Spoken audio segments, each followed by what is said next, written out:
Salut, c'est Loïc. Alors dans cette vidéo, je vais te présenter Layout CSS, qui est le framework CSS que j'ai créé. Alors avant de t'expliquer comment ça marche, je vais déjà t'expliquer pourquoi j'ai créé ce framework. Avant de le créer, j'ai vraiment tout essayé. Donc tous les autres frameworks CSS comme Bulma, Bootstrap, Tailwind et encore bien d'autres. Toutes les méthodologies CSS, du moins les plus connues, BEM, SMAC CSS, Cube CSS, Atomic CSS, et les trois préprocesseurs SAS, Less et Stylus, pour voir si j'avais quelque chose à en tirer de ce côté-là. Alors comme je t'ai dit, j'ai aussi pas mal utilisé Tailwind, et comme tu peux le voir, le plus gros inconvénient de Tailwind, c'est que notre HTML devient dégueulasse. Alors certes, on n'écrit pas de CSS, ça c'est l'avantage, on n'a pas à chercher de nom de classe, etc. Mais notre HTML devient notre CSS. Donc pour moi, c'est pas vraiment une solution. En plus de ça, on perd l'intelligence qu'on pouvait avoir avec les sélecteurs CSS, et ça fait qu'à chaque fois qu'on va vouloir styler un élément comme un autre, il va falloir qu'on lui redonne une flopée de classes, et du coup, notre HTML va être dégueu. Donc pour moi, Tailwind, c'est pas vraiment une solution, c'est pas vraiment un progrès en tant que tel, c'est plus un compromis où c'est l'HTML qui devient le CSS avec chaque fois une classe qui fait une seule et unique chose. Alors du coup, je suis allé voir de l'autre côté avec les méthodologies CSS qui font exactement l'inverse, c'est-à-dire qu'on a un HTML très clair, okay, comme tu peux le voir ici avec card body, card text, à chaque fois il y a une seule classe par élément à styler, et du coup on va devoir écrire notre CSS nous-mêmes en suivant certaines règles. C'est ça le nom des méthodologies CSS. Alors, ça a l'air pas mal, mais le problème, c'est que trouver des noms de classe, ça devient de plus en plus complexe au fur et à mesure que notre projet grossit. Par exemple, là, j'ai carte texte, mais si à un autre endroit j'avais du texte, eh ben, il faut que je trouve une autre classe qui s'appelle pas pareil et qui va décrire spécifiquement ce que je suis en train de styler. Donc ça a l'air de rien, mais ça prend beaucoup de temps et c'est fatigant. En plus de ça, on doit écrire notre CSS nous-mêmes, donc là aussi c'est très long. Et bien souvent dans les méthodologies CSS, du moins pour BEM, eh ben, il va falloir à chaque fois qu'on crée une classe pour l'élément qu'on veut styler. Donc le souci de ça, c'est que si on a des classes qui se ressemblent beaucoup, eh ben, on va devoir tout réécrire. Là, tu vois, il n'y a que le padding bottom qui diffère, et je suis obligé de créer deux classes différentes. Alors, on pourrait éviter ce souci en utilisant des mixins ou d'autres choses du style, mais ça fait juste complexifier notre CSS et c'est pas le but. Donc là encore, c'est pas vraiment un réel progrès puisqu'on a un HTML propre, mais on a un CSS qui est long et complexe. Donc pour moi, là aussi, c'est pas vraiment un progrès. Et puis un jour, en cherchant la solution parfaite, je suis tombé sur ce bouquin qui s'appelle Every Layout, où l'auteur nous montre comment créer des layouts responsives en CSS. Et à ce moment-là, j'ai eu une révélation. En fait, j'ai compris que tous les frameworks CSS cherchaient à améliorer le CSS. Mais au final, le CSS est très bien, le CSS n'est pas pété. Le vrai problème, c'est l'HTML. Et si personne n'en parle, c'est tout simplement à cause d'un gros mensonge qu'il y a dans le développement web. Ce mensonge, je ne sais pas si tu t'en souviens, mais quand tu as appris l'HTML, on t'a sûrement dit que l'HTML c'était le squelette de ta page. Bah ça c'est complètement fou. Parce que quand tu vois un squelette, tu vois où sont les jambes, les pieds, les bras, etc. Mais quand je vois ça, bah, j'ai aucune idée de si c'est une ligne, une colonne, une grille, j'en sais rien en fait. C'est pas mon HTML qui me le dit. Ça va être le CSS qui va devoir faire le travail. Donc l'HTML n'est pas vraiment le squelette de la page. Alors, en partant de ce principe, je me suis dit à quoi ça ressemblerait un HTML qui est vraiment le squelette de notre page.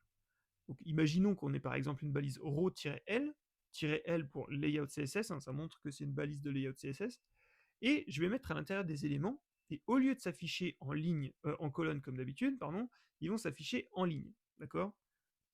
Donc voilà, ça c'est un point de départ que j'ai eu où je me suis dit, bah, ce serait pas mal d'avoir un HTML avec des balises qui font vraiment office de squelette. Donc là, par exemple, avec la balise row, on a des éléments qui sont en ligne. On a une vraie row, une vraie ligne.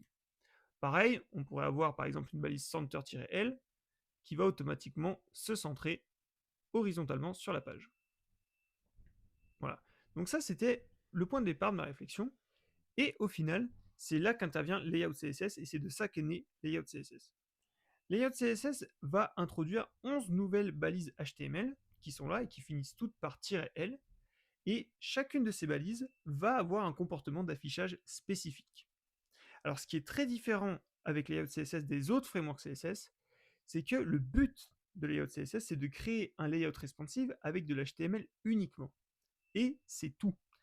Layout CSS ne va pas gérer ce que je vais appeler moi les règles de coloriage. Qu'est-ce que c'est que les règles de coloriage? C'est toutes les règles CSS qui ne concernent pas le layout. Alors, pour être bien précis, le layout, qu'est-ce que c'est? C'est tout simplement la disposition des éléments sur ta page, leur dimensionnement et leur espacement. Ça, c'est un layout responsive. Ça veut dire que tu vas avoir des éléments qui vont avoir une certaine disposition sur PC et une autre sur mobile, etc. Et donc, pour faire tout ça, on va le faire avec de l'HTML uniquement. Et c'est là la différence de layout CSS par rapport aux autres frameworks CSS, c'est qu'ici, on va régler qu'un seul problème, le problème du layout responsive avec de l'HTML uniquement. C'est ça la grosse nouveauté. Pourquoi? Parce que tout simplement, le layout, c'est la partie la plus difficile. Faire ton layout, c'est là où tu vas avoir tout ce qui est media query, toutes les lignes qui vont devoir se transformer en colonnes ou l'inverse, ou les grilles qui vont devoir s'adapter, etc. Avoir un layout responsive, c'est la partie qui demande le plus de travail et c'est ce qu'on passe notre temps à faire, avoir des flexbox qui vont changer de comportement, etc. etc. Donc une fois que tu as fait ça proprement, eh ben, ce qui va te rester à faire, ça va être rien du tout. C'est ce que j'appelle les règles de coloriage. Ça va être des couleurs, des border radius, des trucs qui sont pas vraiment importants. Donc, encore une fois, je répète, le but de layout CSS, c'est de pouvoir faire un layout responsive avec de l'HTML uniquement. Et ensuite, pour le reste, pour les 5% de CSS que tu auras à écrire, ça va être ce qu'on appelle des règles de coloriage. Et là, tu vas pouvoir réutiliser toute la puissance du CSS avec des règles par exemple des variables CSS, des sélecteurs, etc., etc. Donc, je vais te montrer un exemple à la fin pour bien que tu vois la puissance du truc. Alors pourquoi on choisit cette approche? Tout simplement aussi parce que le layout n'est pas lié au reste du style. Tu peux très bien avoir un layout, donc avoir une disposition des éléments sur ta page, etc. Et ensuite avoir n'importe quel style de coloriage. Par exemple, le border radius, les background colors, les fonts que tu veux, etc. Tout ça, c'est deux choses qui ne sont pas liées. Donc ça va être très bien parce qu'on va pouvoir justement dans l'HTML vraiment avoir le squelette de notre page, faire que le layout responsive, et dans le CSS faire que le reste, c'est-à-dire ce que j'appelle moi le coloriage. Alors, comme on a vu tout à l'heure, avec la balise row-l, on peut créer une row. Et maintenant, ce qu'on va se demander, c'est comment on peut changer le comportement de cette row. Par exemple, on va vouloir espacer les éléments qui sont à l'intérieur. Alors, pour faire ça, ce qu'on va faire, c'est qu'on va utiliser un nouvel attribut, qui est l'attribut layout. Et cet attribut, il va un peu agir comme l'attribut classe qu'on avait d'habitude. Simplement, à l'intérieur, on va mettre ce qu'on appelle des classes layout. C'est des classes que layout CSS introduit, qui vont nous permettre de modifier uniquement le layout de notre élément. Donc, c'est-à-dire sa disposition, son affichage, etc., son espacement et tout ça. Donc là, par exemple, tu vois qu'on a la classe layout qui s'appelle gap. Ensuite, je mets 2 points pour lui mettre une valeur et la valeur 1. Donc ici, j'ai maintenant une row, c'est-à-dire une ligne, avec une classe layout gap qui vaut 1. Alors qu'est-ce que c'est que ce 1? C'est la première valeur d'une échelle harmonique. Donc j'en parlerai dans une autre vidéo, c'est un sujet un peu plus complexe. Donc là, tu as l'impression que c'est énorme. 1, c'est tout simplement que je suis zoomé à 500%. Mais 1, ça fait une valeur d'espacement tout à fait normale. Ok? Et donc là, tu vois qu'on a pu modifier l'affichage de notre row. Ok? Donc chaque composant va avoir, donc un composant c'est une balise HTML qui est introduite par layout CSS, chaque composant va avoir plusieurs classes layout qui lui sont propres. Par exemple, la row, elle va avoir la classe gap qui ne sera pas disponible sur tous les autres composants, par exemple. Ok? Donc si tu veux savoir un peu quelles sont les classes layout que tu peux mettre sur chacun des composants, tu peux consulter la documentation et tu peux même modifier en live les exemples pour voir justement comment ça se comporte. Ok? Donc à chaque fois, j'explique quelle classe layout tu peux mettre et qu'est-ce qu'elle va faire sur ton composant. Donc comme je t'ai dit, ici gap 2.1 c'est une classe layout. Ici gap c'est simplement le nom de la classe et 1 c'est sa valeur. Ok? Voilà. Donc tu peux mettre d'autres unités, par défaut ça va choisir une valeur sur cette échelle harmonique, mais tu peux mettre des pixels ou des pourcentages, tu peux mettre absolument l'unité que tu veux, et tu vas même pouvoir mettre des variables CSS en mettant --, le nom de ta variable CSS. Donc c'est vraiment très pratique. Alors, le gros avantage de layout CSS, c'est que ça va permettre de créer un layout responsive grâce aux composants. C'est-à-dire qu'il y a certains composants qui n'ont même pas besoin de media query et qui vont être capables de s'adapter automatiquement à l'espace dont ils disposent. Alors par exemple, on va prendre ici le composant switcher qui est très pratique parce que il va nous permettre de régler quelque chose qu'on fait tout le temps. Alors ce composant, on va lui donner la classe layout threshold, donc qui veut dire seuil, et on va lui mettre par exemple la valeur 400 pixels. Et ce composant switcher, il va afficher ses éléments en ligne, mais dès que sa largeur va être inférieure ou égale à 400 pixels, il va switcher, comme son nom l'indique, pour un affichage en colonne.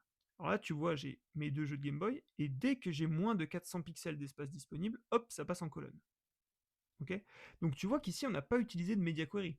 C'est-à-dire que ça ne dépend pas de la taille de l'écran, mais de la taille disponible pour ton switcher. Donc là, il est en plein écran, il prend toute la largeur, donc pas de souci.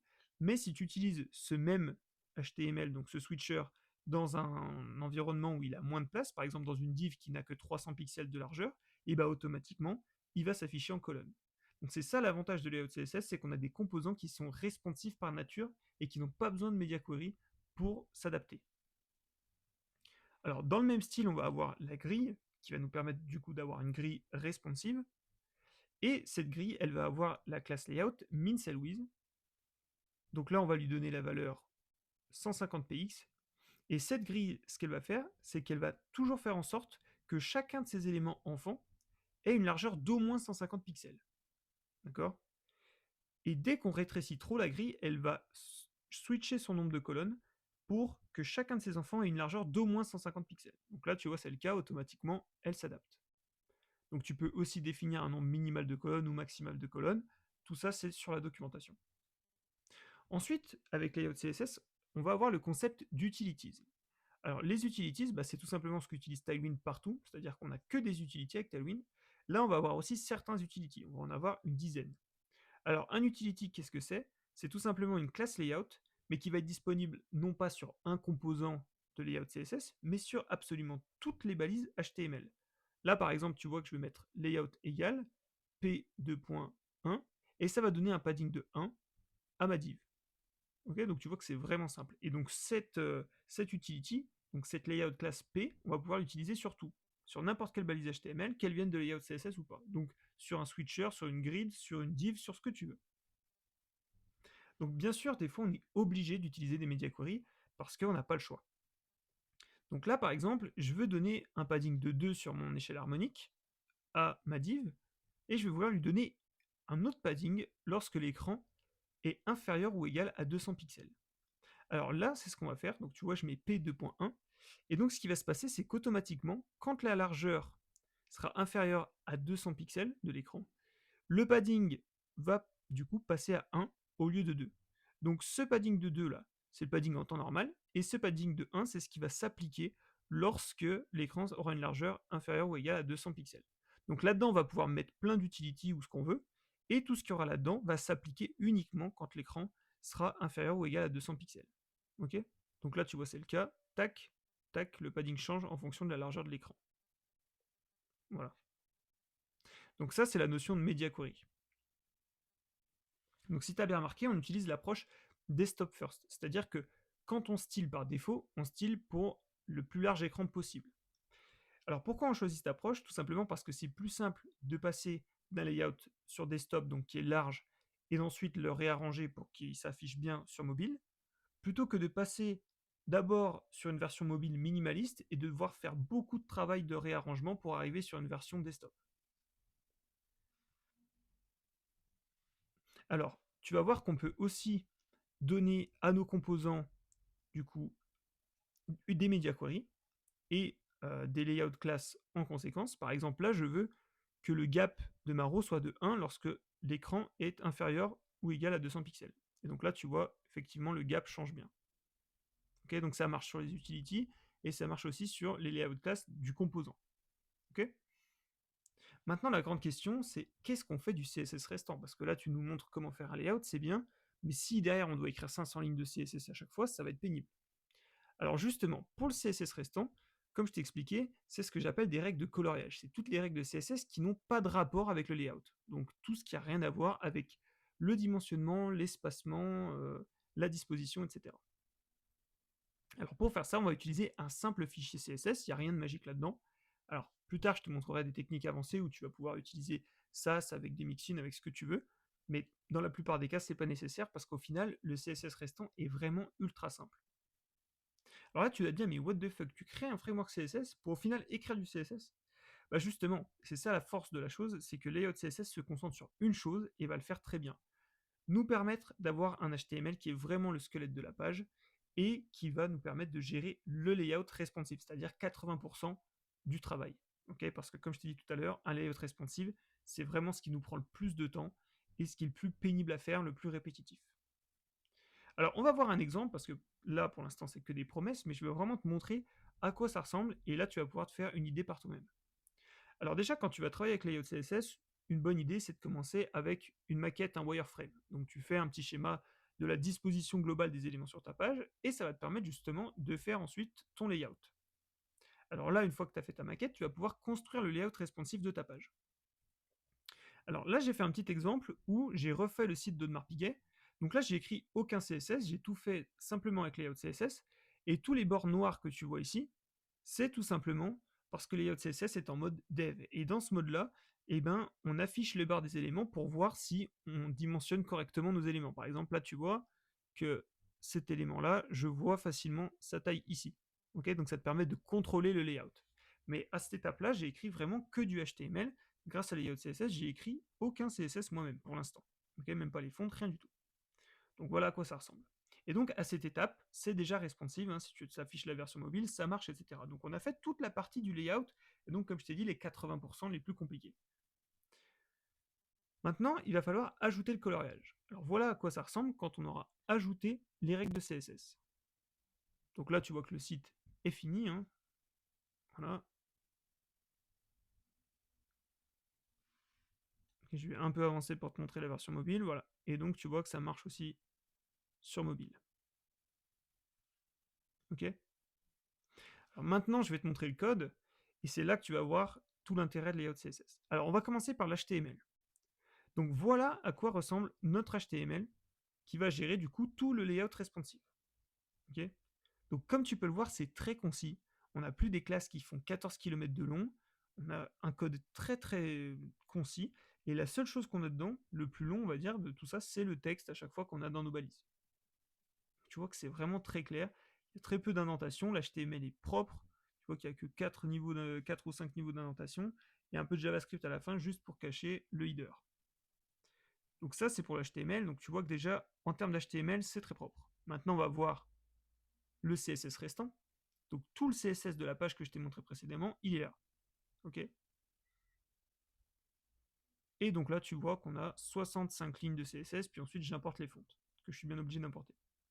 Donc comme tu peux voir, c'est vraiment très propre de partout, que ce soit dans l'HTML ou dans le CSS. Là, tu vois que je peux utiliser en plus des sélecteurs intelligemment. Donc, j'ai plus besoin de donner des classes à chaque chose, etc. Donc, ça va me permettre de gagner du temps aussi.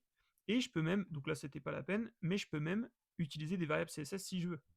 Donc, je vais retrouver toute la puissance du CSS ici. Donc, comme tu peux le voir, en plus, le CSS, enfin, les règles de coloriage qui nous restent, c'est vraiment pas grand-chose. Tu vois, si tu as 60 lignes de CSS à écrire pour toute une page avec tout un design, c'est vraiment très peu. Maintenant, on va voir du coup comment l'essayer. Alors, pour te faire ton avis, savoir si ça t'intéresse de l'utiliser ou pas, ce que tu peux faire, c'est aller déjà sur le site de la documentation, donc layoutcss.dev, et bah, tout simplement, tu peux lire la doc et tester les exemples en live en les modifiant toi-même, et à chaque fois, ça va automatiquement régénérer le CSS en live. Okay, donc ça, c'est déjà une bonne idée pour voir un peu comment ça peut marcher. Ensuite, la deuxième façon de l'essayer, ça va être d'utiliser le playground. Donc ce playground, il va te permettre de taper du code, okay, de l'HTML avec voilà, des classes layout, et d'avoir automatiquement le résultat qui s'affiche. Donc en cliquant sur la disquette, tu vas pouvoir copier, enfin tu vas pouvoir enregistrer le travail que tu as fait sous la forme d'un lien, et ensuite tu pourras le partager à d'autres en leur envoyant ce lien, ou voilà. Donc si tu veux tout simplement t'exercer là-dessus et voir un peu à quoi ça ressemble, tu as juste à aller dans le playground et taper du code, et automatiquement tu auras le résultat qui va s'afficher. Donc si ça t'intéresse et que tu veux vraiment l'installer en local, tu as juste à lancer cette commande, donc c'est npmi-g /nimbus-team/layout-css. Donc ça, qu'est-ce que ça fait? Ça installe globalement layout-css, et à partir de ce moment-là, tu auras accès à la commande layout-css. Donc cette commande, elle va en fait lancer un watcher qui va automatiquement regarder tous les fichiers que tu es en train de taper, enfin ceux que tu auras spécifiés, et ça va régénérer le CSS automatiquement. Donc je vais te montrer un petit exemple. Donc là, tu vois, je suis dans un dossier. Je lance ma commande layout CSS. Et là, tu vois qu'il y a deux choses qui se passent. Il y a un fichier layout.css qui est créé et un fichier layout.toml qui est créé. Donc maintenant, c'est un fichier layout.json parce que j'ai changé pour un fichier JSON parce que c'était plus simple. Et donc, au final, quand tu vas aller dans ce fichier de config, tu vas pouvoir justement spécifier des informations. Par exemple, quel dossier tu veux watch. Donc ici, on dit point pour dire je veux que tu regardes dans le dossier actuel.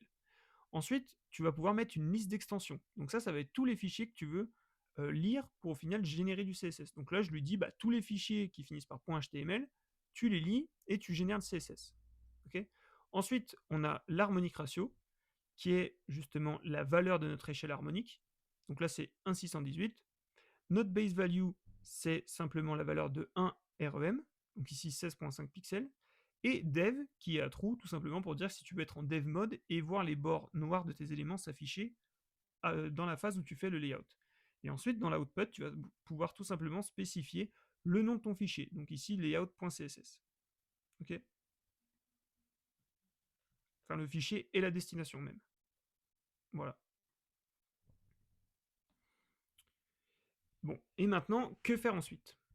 Alors, la première chose que tu peux faire si tu veux vraiment apprendre à quoi ça ressemble et tu vas pouvoir vraiment découvrir la puissance de Layout CSS, c'est de rejoindre le challenge que je vais ouvrir dans quelques jours. Alors, ce challenge, il va se dérouler sous la forme de live. Il y aura 3 ou 4 lives, à peu près d'1 heure tous les soirs, où je vais te montrer comment utiliser les Layout CSS et le temps que ça va te faire gagner et pas mal de tips pour gérer ton CSS de manière très puissante. Donc, pour ça, je te mettrai le lien en commentaire épinglé et dans la description de la vidéo. Donc ça, c'est la première chose que tu peux faire.